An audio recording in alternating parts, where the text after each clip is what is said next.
In our application technology department, we first test all the parameters important to the printing industry. We then convey these parameters to collaborators such as gravure printing cylinder manufacturers, printing press manufacturers and anilox roller fabricators, and subsequently test them again under production conditions on site with the partner companies. This greatly helps us get immediate feedback about the really practice-orientated data, and then to also know how the pigment might have to be changed, or what subsequently needs to be talked over with the printing ink manufacturer in order to ensure the application later on. The customer first of all has the advantage that he doesn't have to lay the groundwork himself.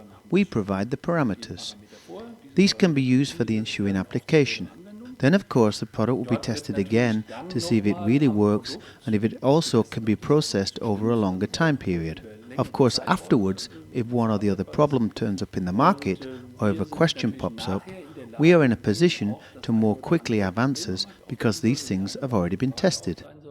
Die schneller zu beantworten, weil wir diese Dinge vorher schon getestet haben und natürlich aufbauend auf dieses Wissen dann auch die Antworten schneller geben. Good examples of this approach are the Merville pigments, which are very coarse for printing applications.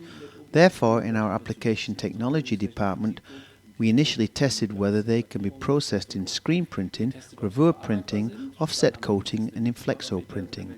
Then we analyzed what important parameters we need to test there. We talked over the results with a cylinder manufacturer, an anilox roller fabricator and a photopolymer printing plate manufacturer. Together with them we developed various test systems and then we produced press proofs here. These proofs allowed us to simulate the intensity of the effect.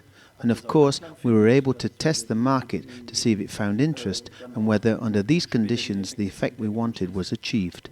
Afterwards we switched to larger presses, production presses, and tested more extensively to see if the pigment is viable and whether changes possibly occur in the effect. Most of the demonstration materials are developed this way, which we in turn pass on to our customers. All the materials we hand out are truly manufactured under real production conditions. Thus, in the end, we have our customers' assessment of the product, since they are the ones who produce the material for us.